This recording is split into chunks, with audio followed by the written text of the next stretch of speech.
नमस्कार, आप सबका क्लास में एक बार फिर से स्वागत है।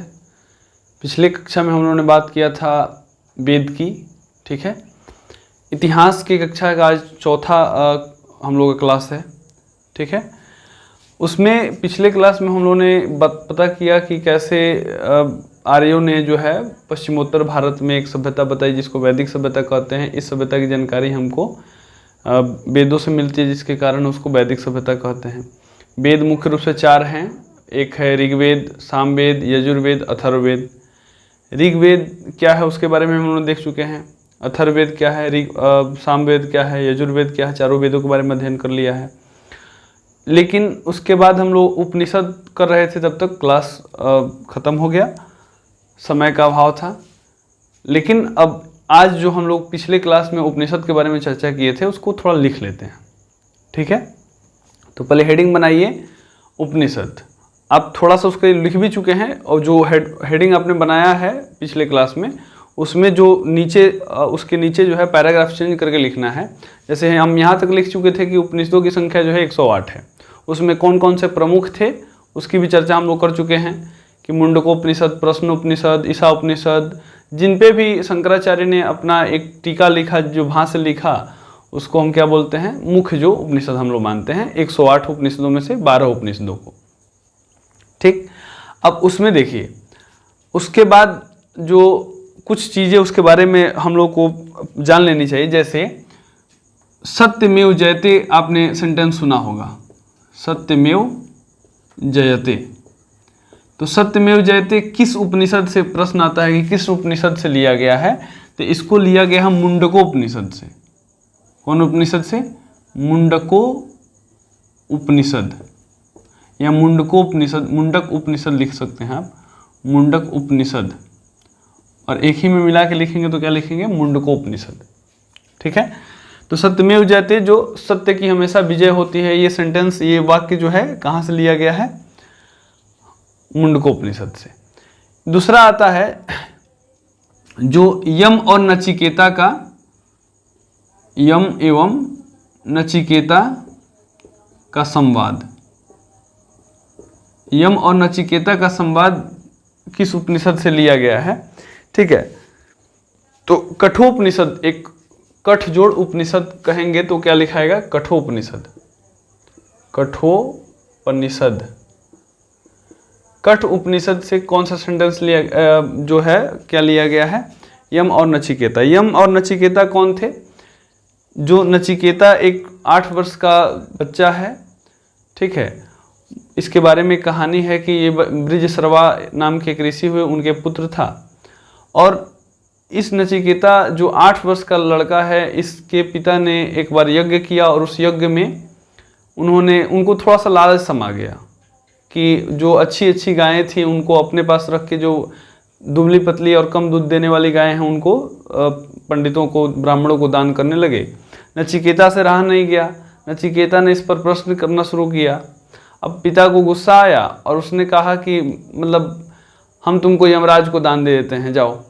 अब इस बात को लेकर के सोचिए कि 8 वर्ष का लड़का वो यमराज के पास चला गया है। ये कहानी है, एक भारतीय परंपरा में एक कहानी चलती है। उस कहानी के माध्यम से आपको कुछ समझाने का प्रयास किया जाता है। और ये नचिकेता यमपुरी गया है, यमलोक गया है, तो उसने यम के जो यमराज हैं उनसे बहुत सारे प्रश्न किए हैं।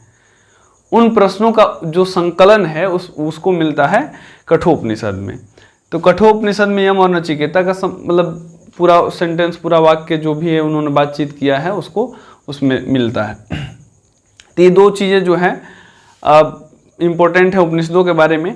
तो इसको थोड़ा सा लिख लीजिए आप कि सत्यमेव जयते मुंडकोपनिषद से लिया गया है, और यम और नचिकेता का जो संवाद है वो कठोपनिषद से लिया गया है। इसके बाद उपनिषद के बारे में हम थोड़ा सा और आगे बात करेंगे जब वैदिक सभ्यता हम लोग पढ़ेंगे। थोड़ा सा अगला हेडिंग बनाइए वेदांग। वेदांग नाम से ही स्पष्ट है, जो वेद के अंग हैं, वेद जोड़ अंग बराबर वेदांग। वेद के जो अंग हैं, वेद प्लस अंग।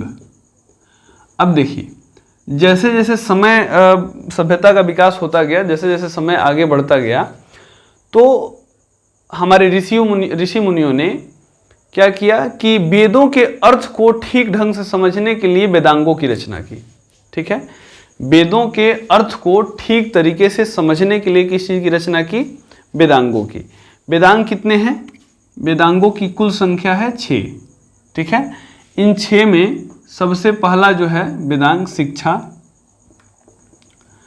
ऐसे आप लिखते चले भी कि वेदांग लिख करके डैश दे दीजिए और उसको लिखिए वेदों के अर्थ को सरलता पूर्वक समझने, वेदों के अर्थ को सरलता पूर्वक समझने के लिए तथा वैदिक कर्मकांड जैसे मतलब यज्ञ करना है, पूजा करना है, कुछ भी करना है तो उसका क्या क्या पद्धति होना चाहिए, कैसे उसको किया जाए, वैदिक कर्मकांडों के प्रतिपादन में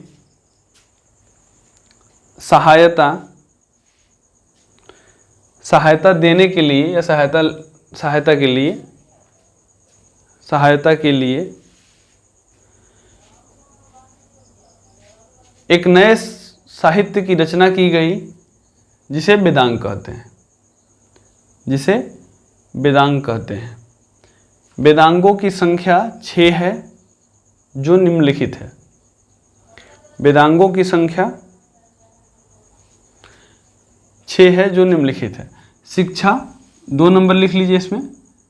कल्प, शिक्षा, कल्प, निरुक्त,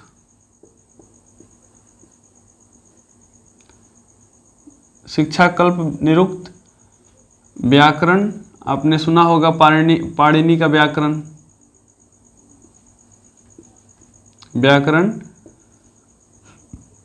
निरुक्त हो गया, व्याकरण हो गया, छंद हो गया और ज्योतिष।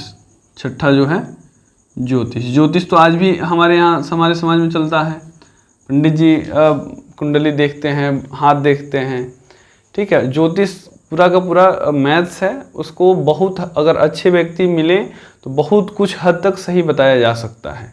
चूँकि ग्रह नक्षत्रों का बहुत सारा प्रभाव हम पे पड़ता है। अब ग्रह नक्षत्रों का प्रभाव हम पे पड़ता है तो कहीं ना कहीं अगर हम उससे प्रभावित हो रहे हैं, इस जगत में हैं, इस दुनिया में हैं, धरती पे हैं, तो इनको कहीं ना कहीं हमको मानना पड़ेगा। और बहुत सारा इसमें जो अब लूटने के लिए तो बहुत सारे लोग हैं, लेकिन अच्छे व्यक्ति के पास जाइए तो आपको बहुत कुछ बता सकता है। तो ज्योतिष जो है, ज्योतिष हो गया, छंद हो गया, व्याकरण हो गया, निरुक्त हो गया, कल्प हो गया और शिक्षा हो गया। ये 6 जो पुस्तकें हैं, 6 जो शास्त्र हैं, इनको वेदांग कहते हैं। ठीक है, अब वेदांग का रचना आपने समझा कि क्यों किया गया है। इसका वेदों के अर्थ को ठीक ढंग से समझने के लिए, अब जैसे व्याकरण ही है तो पाणिनि का व्याकरण अष्टाध्यायी जो है प्रचलित है समाज में। आज भी संस्कृत महाविद्यालयों में या कहीं भी जहाँ पे संस्कृत का पढ़ाई होता है वहाँ पे पाणिनि का व्याकरण ही यूज किया जाता है, उपयोग में लाया जाता है। ज्योतिष भारत की जनमानस में घुल ही चुकी है, समझ ही रहे हैं। तो ये 6 वेदांग हैं। अगले टॉपिक की तरफ बढ़ते हैं हम लोग। जो हम लोग चर्चा कर रहे थे साहित्यिक स्रोत में, उसमें हम लोग वेदांग किए हैं। उसके बाद अगला है रामायण। रामचरितमानस नहीं। कितने लोग रामायण और रामचरितमानस में अंतर नहीं समझ पाते हैं। रामचरितमानस जो है ये अवधी भाषा में, किस भाषा में? अवधी भाषा में।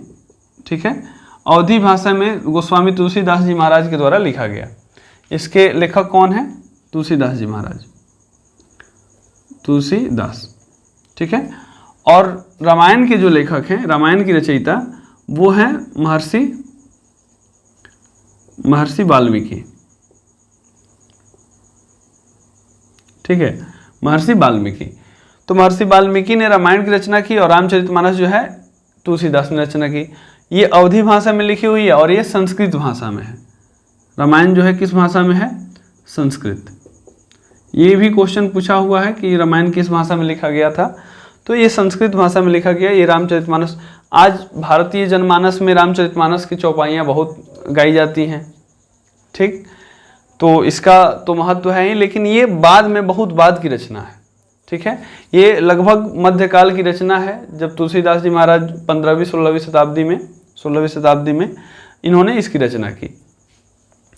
अब संस्कृत में जो रामायण लिखा गया महर्षि वाल्मीकि ने लिखा। वाल्मीकि के बारे में आप लोगों को सबको पता ही है कि वाल्मीकि जी बोला जाता था कि बहुत बड़े डाकू थे और उनको एक रात ऐसे ही कोई ऋषि मुनि मिले और उन्होंने उनको ज्ञान दिया, जिसके कारण वो उनका हृदय परिवर्तन हुआ और वो ईश्वर की भक्ति में लगे और बाद में चल के बहुत बड़े विख्यात जो हैं ऋषि हुए और उन्होंने रामायण की रचना की। ठीक है, अब रामायण देखिए, रामायण को क्यों भारतीय समाज का एक बहुत बड़ा प्रदर्शक माना जाता है कि रामायण जो है, रामायण से हमारे इतिहास की बहुत सारी जानकारियां मिलती हैं। तो रामायण जो है, रामायण लगभग माना जाता है कि ईसा पूर्व 2री शताब्दी ईस्वी पूर्व की रचना है। ठीक है, अब ये भाषा वैज्ञानिक जो है भाषा को देख करके, बहुत सारी चीज़ों को देख करके अनुमान लगाते हैं। उस इतिहास को, उस समय के इतिहास को जानने का एक अच्छा स्रोत रामायण को माना जाता है। उस समय के समाज, संस्कृति, जो भी चीज़ें हैं उसका बहुत अच्छा से रामायण में जिक्र किया गया है। इसमें जो मर्यादा पुरुष पुरुषोत्तम श्री राम हैं उनको युग पुरुष माना गया है। ठीक है, रामायण को मुख्य रूप से 6 कांडों में बांटा गया है। रामायण को मुख्य रूप से कितने कांडों में बांटा गया है? 6, 4, 5, 6। सबसे पहला जो काल है वो है बालकांड। ठीक है, बालकांड जो है इसमें राम जी का जो है जन्म होता है। राम जी का जन्म से लेकर के मतलब बड़े होने तक की इसमें कहानी है। बालकांड के बाद दूसरा है अयोध्या कांड। अयोध्या कांड में इनको वनवास जाने की अयोध्या कांड। तो अयोध्या कांड में इनको वनवास जाने की जो बाकी सब बातें हैं कि ये वनवास जा रहे हैं उस समय। उसके बाद जो तीसरा कांड आता है वो आता है अरण्य कांड। अरण्य मतलब क्या होता है? जंगल। अरण्य कांड, इन्होंने जंगलों में जो किया है, जैसे सीता जी का हरण हुआ है, बाकी सब जो भी चीज़ें हैं, और वहाँ पे जाके पंचवटी में कुटी बनाए हुए हैं, ये सारी की सारी घटना जो है अरण्य कांड में लिखा गया है। उसके बाद है किष्किंधा कांड। किष्किंधा कांड। ठीक है, किष्किंधा कांड में सुग्रीव से मित्रता होती है और सीता जी के खोज के लिए सभी लोग जाते हैं। तो इसमें इस बारे में बात हुई है। उसके बाद जैसे मान सकते हैं कि इसको एक अपने हिसाब से समझे तो ये अध्याय है। ठीक है, कि बालकांड पहला अध्याय हो गया, उसके बाद अयोध्या कांड अध्याय हो गया, अरण्य कांड हो गया, किष्किंधा कांड हो गया। किष्किंधा जो सुग्रीव की राजधानी थी।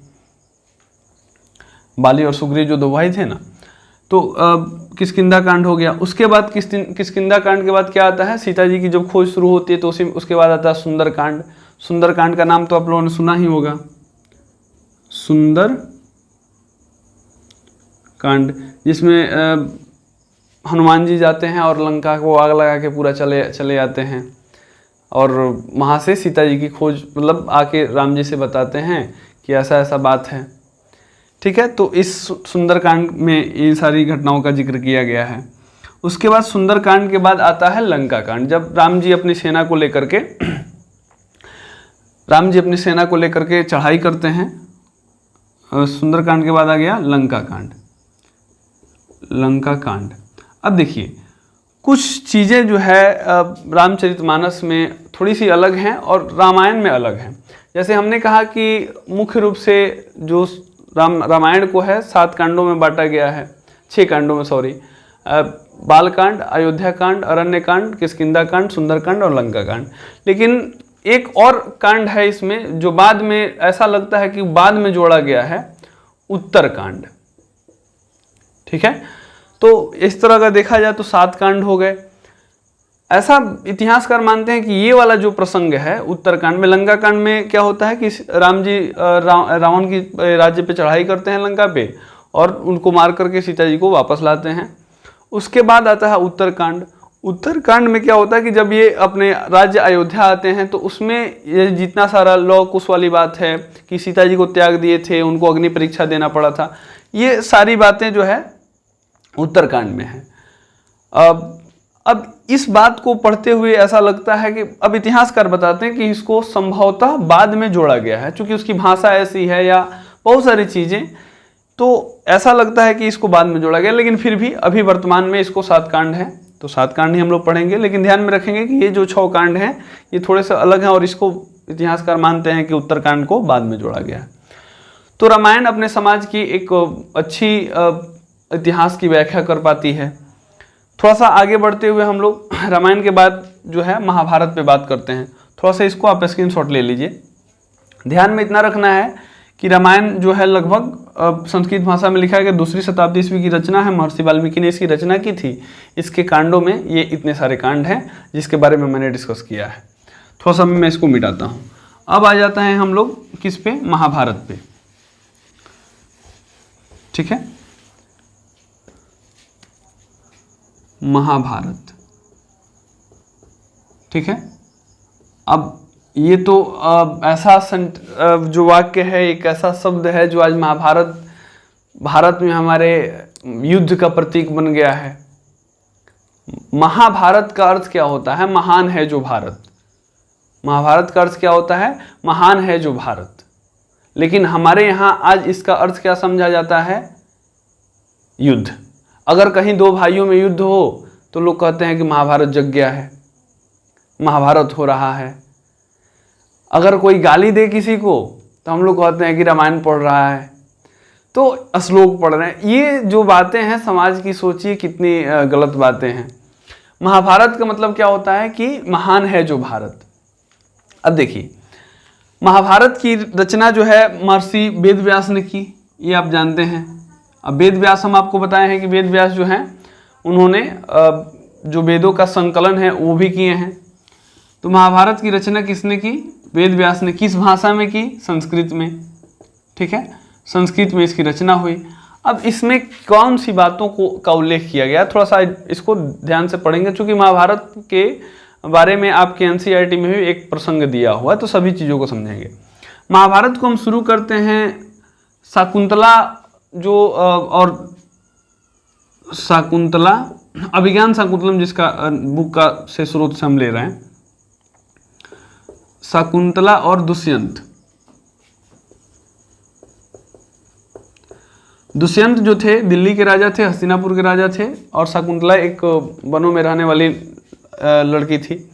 तो इनमें ये गए शिकार खेलने, प्रेम हुआ। प्रेम होने के बाद इनसे एक बच्चा हुआ जिसका नाम था भरत। भरत के नाम पर ही इस देश का नाम भारत पड़ा हुआ है। ठीक है, ये भी बाद में आए दुष्यंत, इनको लेकर के अपने हस्तिनापुर राज्य के राजा बनाए। भरत के कुल में आगे चल के कुरु हुए, राजा कुरु। ठीक है, तो राजा कुरु जो हुए, इसी कारण जो कौरव और पांडव जो हैं कौरव कहलाते हैं। ठीक है, इनको कौरव भी कहते हैं। कुरु के ही आगे, मतलब भरत के ही आगे के कुल में बहुत सारे वंशजों के आगे एक और राजा हुए जिनका नाम था शांतनु। शांतनु। ठीक है, तो शांतनु महाशय का क्या हुआ कि शांतनु महाशय का विवाह जो था, पहली विवाह जो हुआ था गंगा जी से। इनका पहला विवाह हुआ था गंगा जी से। तो गंगा जी से इनको एक पुत्र पैदा हुआ था जिसका नाम था देवव्रत।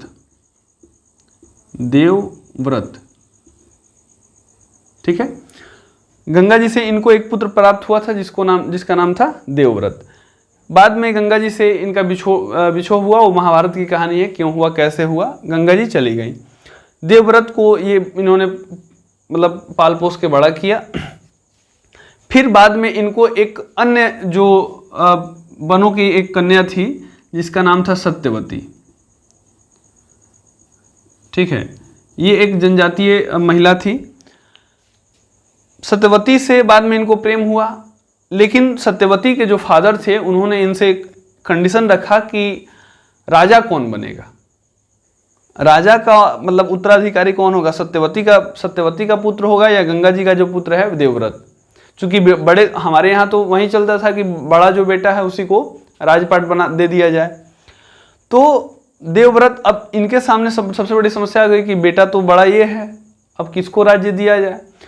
तो ये आए और सभी बातें इनसे कहे। इन्होंने कहा कि इसमें कौन सी बड़ी बात है, मैं इनसे बात करता हूँ। तो सत्यवती के फादर से इन्होंने बात किया और कहा कि मैं आपको वचन देता हूँ कि मेरा मतलब राज्य से कोई समझौता, मतलब कोई भी कुछ लालच नहीं रहेगा।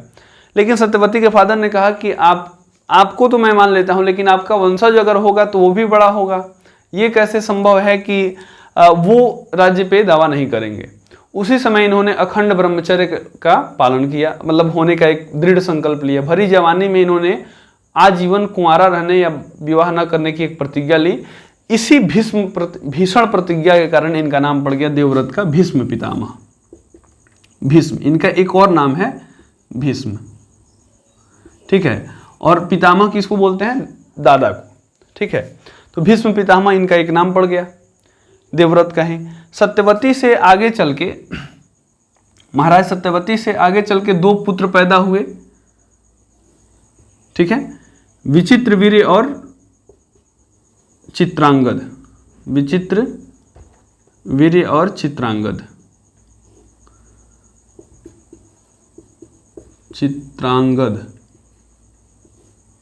ठीक है। विचित्रवीर्य और चित्रांगद। चित्रांगद जो हैं वो कुंवारे में ही एक युद्ध में मारे गए। इनका कहानी यहीं पे समाप्त हो जाता है। विचित्रवीर्य की जो शादी है, एक है अंबिका और दूसरी पत्नी है अंबालिका, ठीक है। तो अंबिका और अंबालिका जो थी 2 पत्नियां थी। अंबिका से एक पुत्र पैदा हुआ, धृतराष्ट्र, ठीक है। ये जन्म से ही अंधे थे, ठीक है। और अंबालिका से जो पुत्र पैदा हुआ वो था, उनका नाम था पांडु। ये जन्म से ही पीलिया रोग से ग्रसित थे। अब ऐसे समय में जो सोचिए कि जो राज्य का हस्तिनापुर राज्य है उसको चलाने के लिए क्या किया जाए। तो अंबिका से धृतराष्ट्र और अंबालिका से पांडु पैदा हुए। पांडु की जो 2 शादियां थी, पांडु ने 2 शादियां की। एक कुंती बड़ी थी, महारानी कुंती, और दूसरी थी माद्री, ठीक है। तो कुंती से 3 पुत्र पैदा हुए, युधिष्ठिर,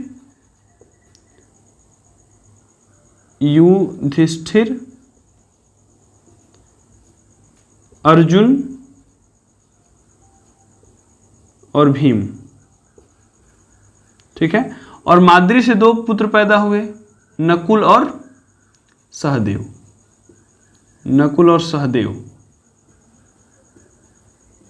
ठीक है। तो इसीलिए इन सबको क्या बोलते हैं, पांडु के पुत्र से इसीलिए पांडव बोलते हैं। और धृतराष्ट्र की जो शादी थी, एक ही शादी हुई और इनका नाम था गंधारी। इनकी पत्नी का नाम था गांधारी, जो गंधार देश की राजकुमारी थी, ठीक है। तो गंधारी इनकी पत्नी का नाम था। और गंधारी से 100 पुत्र हुए, जिसमें सबसे बड़ा जो पुत्र था दुर्योधन,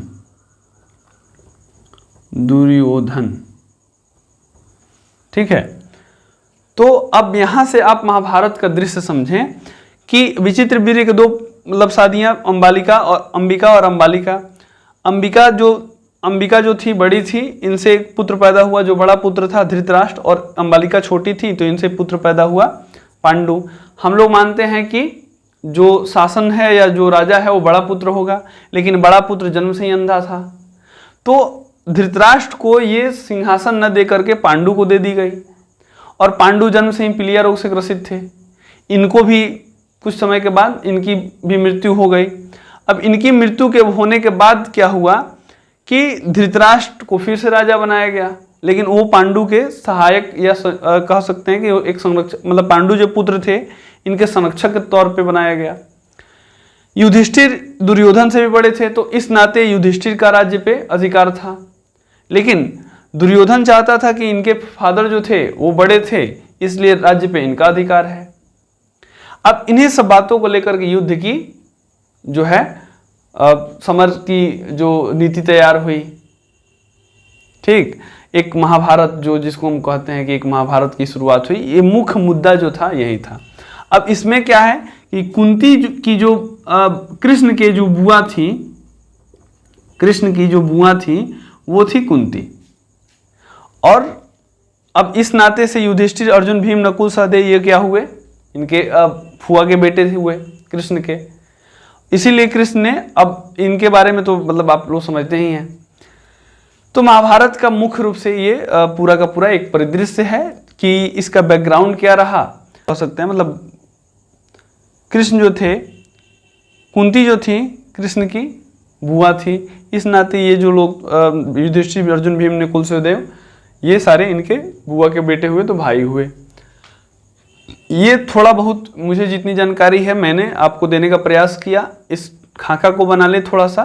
महाभारत पे हम लोग अगले क्लास में भी चर्चा करेंगे। वेद व्यास इसके लेखक हैं, संस्कृत में इसकी रचना हुई है, ठीक है। इसमें सबसे पहले 10,000 श्लोक थे, 8800 श्लोक थे। महाभारत में सर्वप्रथम 8800 श्लोक थे और इसका नाम था 8800 श्लोक मतलब क्या होते हैं, मंत्र। 8800 श्लोक थे और इसका नाम था भारत, इसका नाम था भारत। बाद में इसमें बढ़ करके जो धीरे धीरे श्लोक बढ़ते गए, इनकी संख्या 20,000 हुई, 25,000 हुई, 30,000, ऐसे करते करते तो ऐसा लगता है कि नहीं कि बाद में इन श्लोकों को जोड़ा गया है, बहुत सारी चीज़ों को, ठीक है। तो इसके बारे में अगले क्लास में हम लोग डिस्कस करेंगे। तब तक के लिए जय हिंद।